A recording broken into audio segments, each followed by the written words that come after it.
Suspense.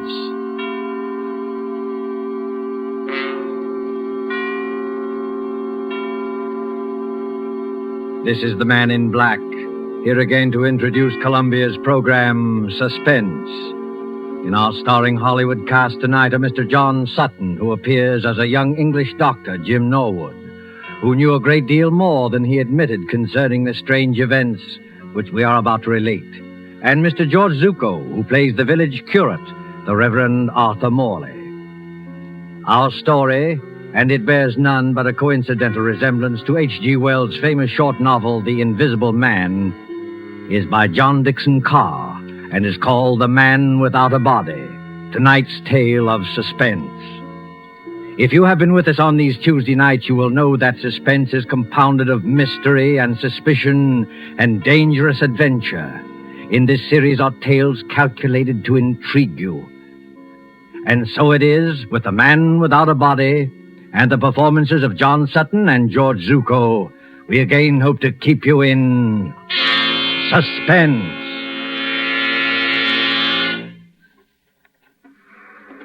A lonely beach of low white sand hills edged by the surf of the North Sea.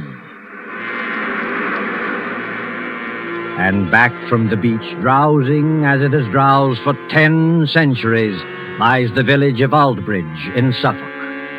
There is the seawall, now defaced by air raid shelters. And there are the rolling grain fields, the thatched white cottages, the spire of St. Luke's Church above the oak trees. Ancient and bell-haunted, lost among hedgerows, this village could never cause consternation in London newspaper offices. And yet, on that warm night nearly 4 years ago... This time it's really happened. A man without a body, completely invisible. Copy, boy. Copy, boy. Look at this dispatch. Reign of terror in Suffolk Village. Has another of H.G. Wells' romances come true? An invisible man? I can't believe it. Well, what's the matter with that village? They all gone scatty? Mr. George Wellman, builder, states that as he was returning home along the main road from Bury St. Edmunds... He distinctly saw a man's hat, without any head under it, moving towards him about 6 feet above the ground. Oh, George must have been full of beer. We can't use this story. Copy, boy! Even more surprising evidence was given by the Reverend Arthur Morley, vicar of St. Luke's Church. Who? The parson? You don't think he was full of beer? One question above all agitates the village. Who is Professor Ansmith? Who is this elderly American, said to be an inventor, who has settled at Aldbridge and leased a part of the house belonging to the local doctor? Out of some terrifying workshop, to strike like a maniac, where least expected, has there at last emerged... A real invisible man? The Church of St. Luke, Aldbridge, on that same Sunday evening. The evening service is over now, though an echo of bells still lingers. In the vestry at the rear of the church, where white surplices hang like ghosts, the Reverend Arthur Morley sits with his daughter Janice. It is a stone room of painted windows, now many-colored in the sunset. And here, as the drowsy summer light turns to dusk... Janice, I don't believe it. I know, Father. I saw it with my own eyes, yet I don't believe it. You don't think we were dreaming, do you? No, Father. We weren't dreaming. If this goes on, the whole village will be in a frenzy. But what can I do? We could go to Professor Ansmith and ask him straight out. Ask him whether he's responsible for these... Yes. I wonder, Janice. The man isn't hurting anybody, you know. You couldn't ask for a quieter person or a better neighbor. And yet... What's that? Father, you are upset. It's only Mr. Emmett coming down from the belfry. Emmett? Oh, yes, of course. Is that you, Mr. Emmett?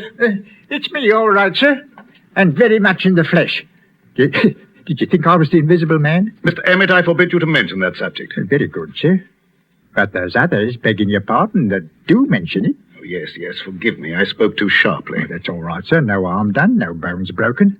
Mind you not that I hold with this talk about invisible men. It ain't natural, I say. It ain't hardly Christian. I'm a greengrocer by trade, and I believe in what I can weigh and feel and... What's the matter, Mr. Emmett? Is anything wrong? Excuse me, sir. And you too, miss. Do you see anybody in this room except us? No, of course not. Why? Because I could have sworn something brushed past me just now. You're imagining things, Mr. Emmett. Yes, sir, I dare say. There's but nobody hidden in the belfry tower, I hope. No, sir. I had a look-see. And what's more, there's not going to be anybody up there once I've locked the door. Now, let the blighter try and get in. Oh, please, Mr. Emmett. And you too, Father. You're talking about this invisible man as though he actually existed. There's something funny going on, miss. You can't deny that. No, none of us can deny it. And what's more, sir, it's getting pretty dark in here. Hadn't you and Miss Janice better get along to the vicarage while I lock up? No, we can't go just yet, Mr. Emmett. We're expecting Dr. Norwood. Dr. Jim Norwood, sir? What does he say about all this? Oh, you might ask him yourself, Mr. Emmett. I think that's probably him now. Come in. The vestry door's not locked. Oh, hello, Padre. Hello, Janice. I'm sorry I'm late. Oh, hello, Jim. You seem a good deal out of breath. I am out of breath, Janice, because there's blue blazes to pay down in the village. Not more trouble. Yes, I'm afraid so. They're holding a mass meeting at the Coach and Horses, and they're ready to murder Professor Ansmith. If this invisible man cuts any more capers, we may see a real old-fashioned lynching in an English village. Now, look here, my boy. This has got to stop. I know that, Padre, but how are we going to stop it? Sit down there, Jim, across the table from me. Yes, sir. First of all, what do you know about this Professor Ansmith? Nothing, sir. Nothing at all. But you rent part of your house to him. Oh, my dear Padre, that house is twice as big as I can possibly manage. I was only too glad to get a tenant. He gave you references, I imagine? Yes, but I didn't bother to check him. He's a quiet old boy. Pays his rent on the dot. Never does anything except read and go for long walks. Are you quite sure of that, Jim? Her village has war nerves, that's all. With the camouflage aerodrome in the neighborhood, they're apt to imagine anything. True, perhaps, but... That talk about dynamos humming in the old boy's room and blue lights flashing is rubbish out of a sensational film. They imagine the whole thing. Finally, this crazy story about an invisible man playing the gramophone. Why, It's not a crazy story, Jim. Janice and I saw it happen. You what? Last night, about 9:30, Janice and I were out for a walk in the lane that runs past your house. On the way, we met Willie Kendrick, and he joined us. Well, sir? Listen, Jim. On that side of the house, there's a little square room with 2 windows and no furniture except a round table and a couple of chairs. Do you know the one we mean? Yes, of course. Professor Ansmith uses it. What about the room? It wasn't quite blackout time. The windows were up, the curtains weren't drawn, and the room was brightly lighted. On the table stood an old-fashioned gramophone with a horn and a crank handle. Beside it lay a pair of white cotton gloves, like gardener's gloves. The gramophone was playing away for dear life, but there was nobody in the room. Janice thought that was a bit odd, a gramophone going full tilt with nobody there, and called my attention to it. Just then, the gramophone started to run down. We could hear the record slow and go off key. As it did so... Well, sir, go on. As it did so, those white gloves got up off the table. Got up off the table? Got up off the table, took hold of the gramophone, and wound it up again. Mr. Emmett, what on earth are you doing? I dropped some candlesticks. So I see. Please pick them up again. Yes, Padre, are you serious? Perfectly serious. A pair of gloves without any hands inside them? Yes. But what did they do exactly? The left-hand glove steadied the gramophone. The right-hand glove wound it up. Then they both hung in the air, beating time to the music. It should have been funny. I can only assure you it was not funny. Well, what happened then? Oh, Jim, it was horrible. Willie Kendrick let out a yell and ran down the lane between the apple trees as though the devil were after him. I can't say I blame him. Father and I just stood there and... Stared is the word, my dear. Yes, stared. I can't forget any of it. The 3-legged table and the whirling record and the blue flowers on the wallpaper. But there was nobody there. We could see past the table and under the table and all over the room. And there was nobody there. Except the man without any body. Confound the man without any body. Father, suppose it is true. As a clergyman, my dear, I prefer to remain agnostic. This thing's a trick. Yes, but how's it done and why? That's the whole point, Jim. What worries me is the effect on our people here. We call ourselves intelligent, and yet, look at us. Even Mr. Emmett there. Hey, what's that about me, sir? A few minutes ago, you thought something brushed past you when you were coming down the stairs from the bell tower. Now, didn't you? Well, yes, sir. You see what I mean, Jim? But I didn't really think so, sir. Not really. It was imagination, just like the doctor said. Because I searched that tower. I locked the door afterwards. Exactly. But the mere force of suggestion, nothing more, might lead you to believe. That's not suggestion, Father. Sir, I'll stake my Bible oath there's nobody in that belfry. Bells can't ring by themselves, old man. There's somebody pulling the rope up there, and we're going to find out who it is. Now, one moment, all of you. What's wrong, Padre? You're as white as a ghost. This blasphemous mockery, it seems, extends even to the church. Very well. You will stay with Janice, my boy. Emmett and I will collar this invisible man. Why can't I go, too? I don't believe in this, but I should prefer to have someone with Janice.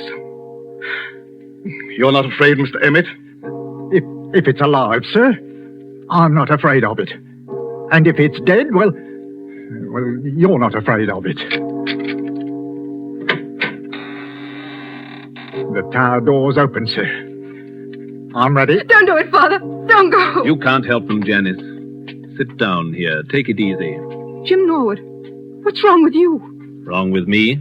You've got an odd look, too. And the light's fading. And the surplices look like ghosts. And in another minute, that bell would drive me mad. Suppose he has got in. Who? The invisible man.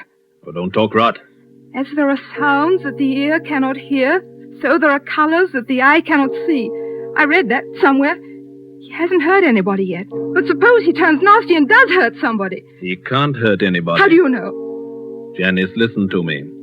Take my hand. Oh, but Jim... I want to tell you a few things you won't understand.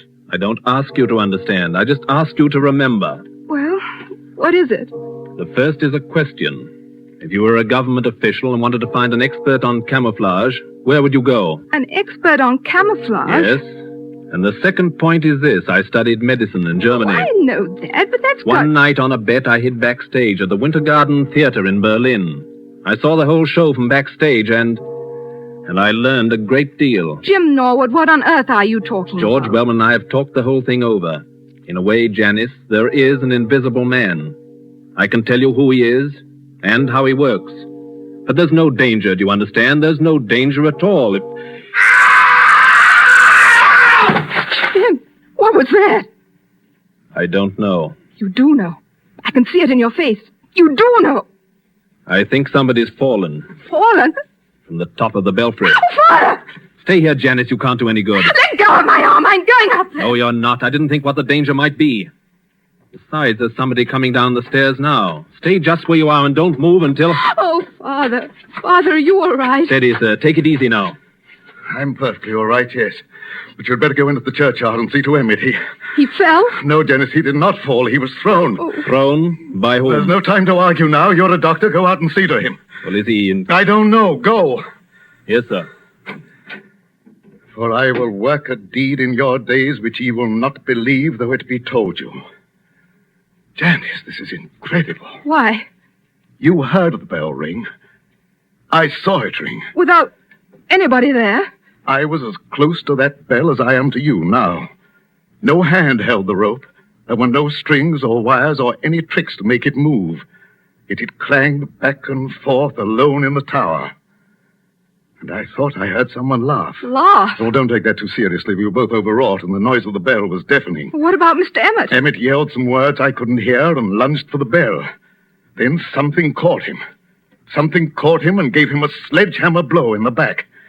That belfry's nothing but open arches. You heard him scream. I saw his face just before he went over. Lock the door to the tower, Father. Lock it. I can't lock it. Emmett has the key. But why should I lock it? Because he's still in there. He? He hadn't done any harm before, but he's done harm now. There's no telling what might happen if he gets loose. You mean? I mean Professor Ann Smith's protege, whoever he is. The man without a body.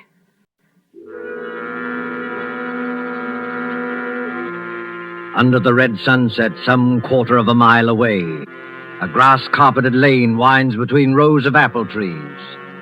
The lane is dusky, though lights shine into it from the windows of a large stone house, Dr. Norwood's house beyond the apple trees. Up and down. Up and down, a shadowy figure is pacing. An elderly figure, a dejected figure, tall and frail as a shadow among shadows, muttering to itself, shaking its head, now and then raising one fist in bewilderment or anguish. Sometimes the light gleams on large spectacles and a kindly mouth. Up and down, endlessly up and down strides Professor Ansmith. I'm not guilty. I'm not guilty. How can I convince them that I'm not guilty? Who's there? I saw you dodge behind that tree.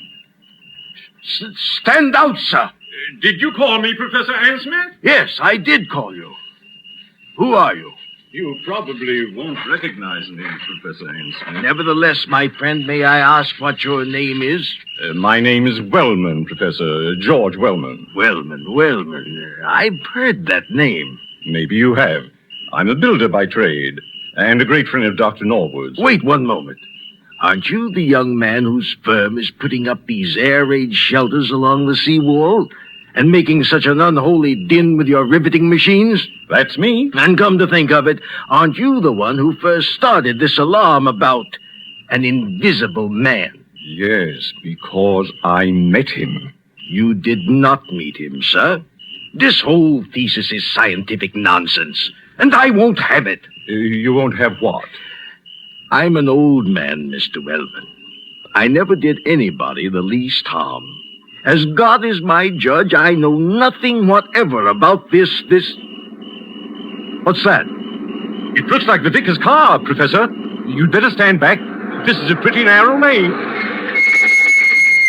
Ansmith! Professor Ansmith! Yes, Mr. Morley, I hear you. We thought you'd better drive over here straight away. I think you've met my daughter. And, of course, you know Dr. Norwood. Yes, but there's no time for any social formalities. Get into your house, Professor Ansmith. Get in quickly and close the shutters. But why should I do that? Because there's a mob coming, sir, and we can't stop them. Hurry, do hurry. A mob coming here? Why? Haven't you heard the news? I've heard nothing, my friend. The only person I've seen has been that young man there who chews a toothpick and hides behind the trees. George Wellman? What on earth are you doing here? Watching, Janice. Watching and waiting, just as usual. Listen to me, Professor Ansmith. Henry Emmett, the head verger at St. Luke's, was thrown from the belfry window not 20 minutes ago. Not by me, sir, I assure you. I had nothing to do with it. No, not by you, but apparently by the invisible man. Oh, Father in heaven, will this never stop? Not till we catch the fellow. No. Be quiet, Mr. Wellman, please. I'm sorry, Padre. I take it back. I myself can testify that no visible person laid hands on Emmett. He was struck as though with a gigantic fist. What's the matter, Professor Ansmith? Is anything wrong? No. I was just thinking. Is Emmett dead? Fortunately, no. I'm glad of that, my friend, for a certain person's sake. He's not even seriously hurt. The bell tower isn't high, and a tree broke the force of his fall. But he's badly shaken up, and that crowd at the Coach and Horses means trouble. If you hadn't anything to say to us, if you hadn't a word of explanation to utter... Listen, Padre, don't you hear anything? Yes, I thought I heard voices. Can't be that crowd from the village. We're too far ahead of them. It's a crowd, all right. And they've been here for hours. But where? I don't see anybody. Jim, look, behind the trees. Look behind the trees. Look beyond the hedgerows. Look for any place where a watcher can hide. And may I ask what they're doing here? They're watching you, Professor Ansmith. More of your spies, you mean? You can call them anything you please. But they're getting impatient and they want a showdown. If I as much as hold my hand up like this... Don't throw stones at the windows, you fools! You're only breaking the doctor's window! Gentlemen, I can't have any more of this. Be quiet, all of you, and listen to me. Well, sir, we're listening. I'm a peaceful man. I like to live in peace with my neighbors. I have nothing to do with this so-called reign of terror. But you don't believe that, do you? No. Then I must expose a fraud. Now, don't blame me if I expose the trickster, too. I have made preparations to show you the Invisible Man. The man without a body. Quiet, everybody! Mr. Morley, I believe you and your daughter walked through this lane last night while I was away at the Bury St. Edmunds. I don't know about your being away, sir. My daughter and I were certainly here, yes. Good, good. Miss Janice Morley. Yes, Professor Ansmith. Will you look toward your right, please, at the house? What do you see? It's the same room. What room? The room with the little round table and the gramophone. It's a three-legged table, you notice. Yes, of course. But there's nobody in the room. No, nobody at all. Are conditions exactly as they were last night? Yes, except there aren't any gloves on the table. No, but the Invisible Man is there. Oh. A living presence, ready to act and breathe and even kill. With your permission, I shall now address him. Hello in there. Hello in there. Hello in there. If anybody answers him, Father, I'm going to scream. Quiet, Janice, quiet. Father, look, the gloves are appearing on the table. I call out to him and I speak as follows. Hold the phonograph with your left glove. That's it. Turn the handle with your right. One turn. 2, 3, 4. That's enough. Touch the spring with your left hand. Push the record. Lower the needle with your right and...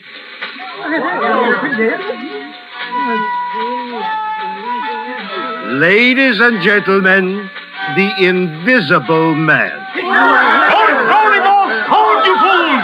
Don't you see? On the contrary, let them throw all they like. Aim at the table, my friends. Aim at the table. Why at the table? Because then they'll see the trick. I don't follow you. What trick? The trick of the looking glasses. There. You see now, my friend? I think I do. The legs of the table form a triangle with its point toward you. Panels of looking glass are fitted in the two sides facing you. What do you know about that? You think you can see under the table, but what you actually see are the side walls of the room reflected in those two mirrors. Oh, wait a minute. You mean... I mean that my old servant, hidden behind the mirrors, has just been working the gloves to a panel in the tabletop. It's a very old trick, first shown by Colonel Stadair at the London Polytechnic. And that's what happened last night? Yes. And you had nothing to do with it? Nothing whatever, nor had my servant. Then who did do it and why? What is the explanation of all this? Well, I can't tell you why. That's what beats me. But I can tell you everything else. This Invisible Man who's been scaring us all silly? My dear young lady, there's no Invisible Man. There never has been. I might believe that, Professor Ansmith, if I hadn't seen a church bell ringing where there was no hand to ring it. And poor old Emmett flung out of the tower as though a giant hand had got hold of him. You're not saying that was done with the looking glasses? No, my friend, not at all. That was really clever. Strings? Wires? Ropes? No, they weren't necessary. But the thing's impossible. Oh, no. The same principle was used by my old friend J.N. Maskelyne to make mechanical figures work. Psycho played whist, and Zoe drew pictures. I myself, Go on, sir. You yourself? What are you going to say? The secret I was about to say remains unknown even today. You were right, in a way, when you tell us that Emmett acted as though a giant had got hold of him. A giant had got hold of him. At least, a gigantic force. Oh, before we all go completely mad, would you mind telling us what this gigantic force was? Not at all. It was compressed air. Compressed air? But don't you see it even yet, any of you? No. A compressed air pipe with 1,000 pounds pressure behind it was run up into the tower facing the bell. It could be operated from the ground outside. The pressure was turned on and off in bursts. It made that heavy bell swing like a toy.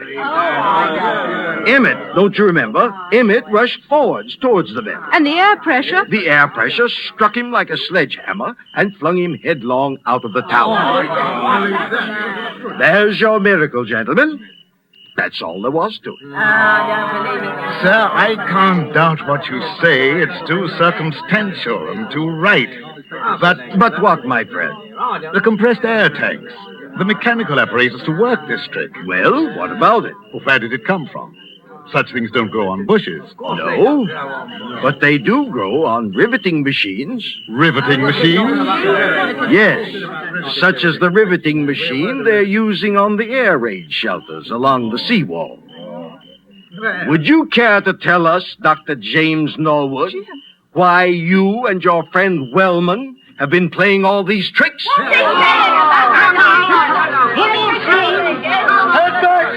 All of you. Jim Norwood, is this true? Why, of course it's true, Mr. Morley. Don't be so gullible. Jim and George Wellman doing all this? I don't believe it. Take a look at their faces, young lady. Did you ever see a guiltier-looking pair? So we look guilty, do we? Frankly, you do. We played the whole game and convinced the village there was an invisible man. Is that it? Yes. You worked the glove trick in your own house. And Wellman worked the air trick with his own equipment. Everything else was nothing but a pack of lies and a lot of atmosphere. Playing conjurers and making a blasted hash of it. Is that all, Professor Ann Smith? Well, remember, you brought this on yourselves. I didn't want to expose you. No, Professor. I bet you didn't. Easy, George. Take it easy. Jim, is this true? Before you start pitching into me, Janice, let me have my word first. Do you remember what I said to you at the church tonight? At the church? Yes, I asked you to remember something, even if you didn't understand it. All right. Can you remember what it was? Oh, Jim, please. You're only trying to evade this. Oh, I'm so confused now, I don't remember anything.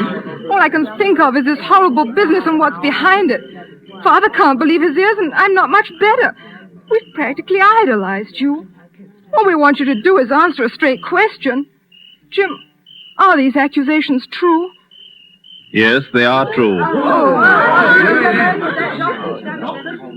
Doubtless he had a good reason, Janice. Doubtless he had a good reason. Yes, we had a good reason. The very best reason in the world. You had a good reason for scaring people half to death and trying to kill poor old Henry Emmett? We didn't mean any harm against Emmett. That was an accident. But you dare to defend yourselves now? Yes, just that. Before we go home, Father, shall we apologize to Professor Ann Smith? I hope he'll try to think better of English hospitality. Good, Janice, good. I hope he will, too. You hope he will. Listen, Janice, before you act on any belief, you have to be absolutely sure in your own mind. George and I had to prove something, and now I'm glad to say we have proved it. Oh, I can't stand this any longer. If you have anything to say, go on and say it straight out. What was it you had to prove? We had to prove to our own satisfaction that this pretended American who calls himself Professor Ann Smith... Pretended American? Who calls himself Professor Ann Smith? We had to prove that this pretended American was no other than Karl Heinrich von Keist, the celebrated stage magician from the Winter Garden Theater in Berlin. What? Whose real job is to find the camouflage aerodrome near Bury St. Edmunds. No. He explained his own tricks very nicely, George. We'll swear out a warrant in the morning.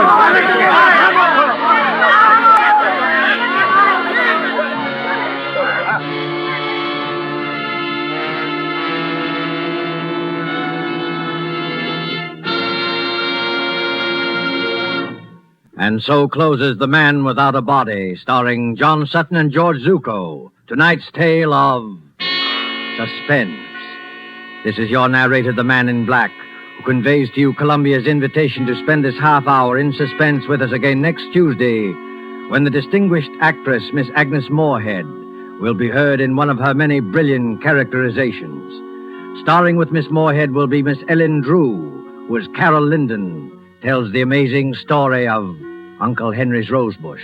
The producer of these broadcasts is William Spear, with Ted Bliss, the director, Bernard Herrmann and Lucian Mahowick, conductor and composer, and John Dixon Carr, the author, collaborated on tonight's Suspense. This is the Columbia Broadcasting System.